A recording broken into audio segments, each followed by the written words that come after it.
कहे के कहा कि सैया भेजा खराचा।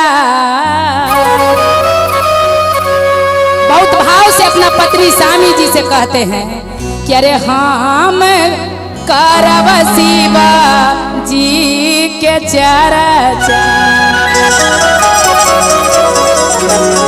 काजल शर्मा तनी हैला कि सैया भेज खर्चा।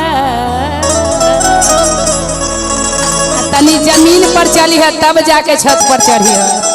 अरे हम करब शिवा जी के चर्चा। सैया भेजा खर्चा हम करब शिवा जी के चर्चा।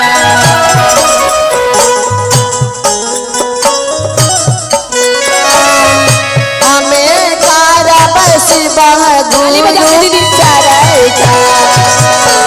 सैया भेजा खर्चा हम करब शिवा जी के चर्चा।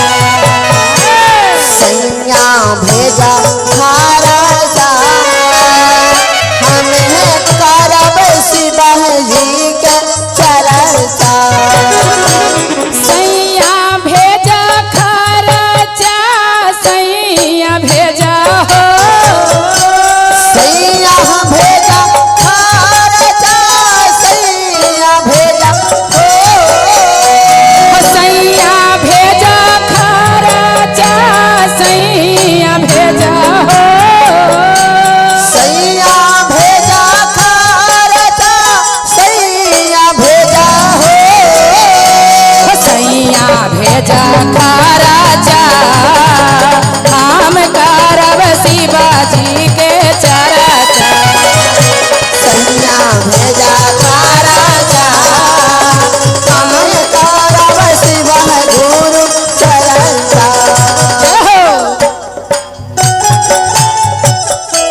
ताली बजा के अरे जिया क्या बात है। अरे भैया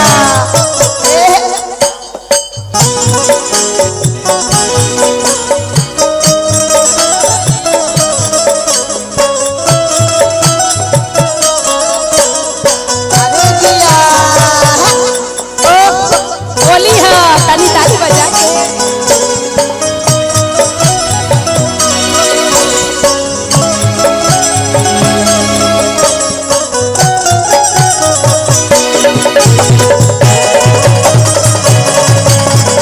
क्या बात है।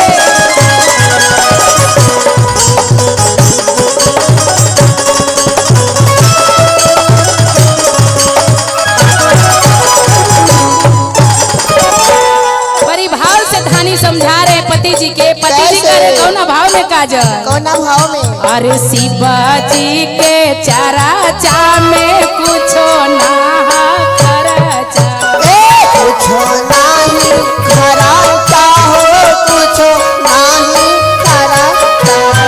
शिवा जी के चर्चा में कुछो ना खर्चा। कुछो नहीं खर्चा हो कुछो नहीं खर्चा। भांगिया धातुर बेल पात हो। आहो भांगिया धतूर बेला पात हो। आहो भांगिया धातुर बेल पात हो। आहो भांगिया धतूर बेला पात हो। सैया भेजा खर्चा हम करब शिवा जी के चर्चा। सैया भेजा खर्चा हम करब शिवा जी के चर्चा। सैया भेजा खर्चा हम करब शिवा जी के चर्चा। सैया भेजा खर्चा हम करब शिवा जी के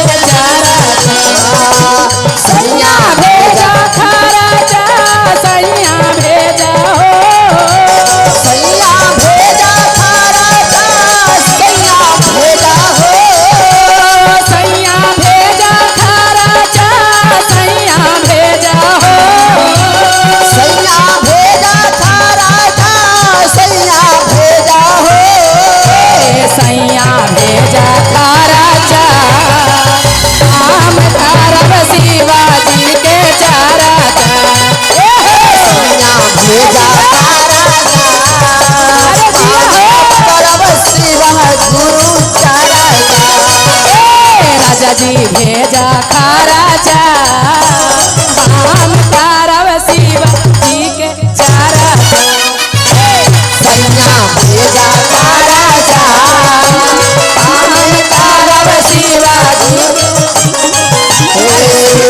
सैया भेजा राजा हम करब शिव जी के चारा अरे शिवा गुरु तारा चावे नहीं के कुछो खराचा नहीं के पूछो खराचा हो नहीं के पूछो खराचा शिवा गुरु तारा चावे नहीं के कुछो खराचा नहीं के पूछो खराचा हो नहीं के पूछो खराचा अरे भागी आधा थोड़ा बेला बात हो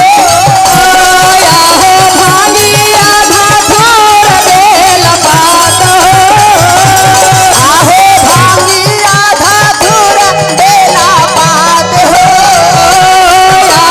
भागी आधा थोड़ बेल बात हो आहो भागी आधा थोड़ा बेला बात हम करब शिवा गुरु चारा सैया भेजा राजा हम करब शिवा गुरु चारा सैया भेजा राजा हम करब शिवा गुरु चारा सैया भेजा राजा हम करब शिवा गुरु चारा सैया भेजा राजा हम करब शिवा गुरु चारा बोल सच्चे दरबार की कि दुल्हाया जा ससुर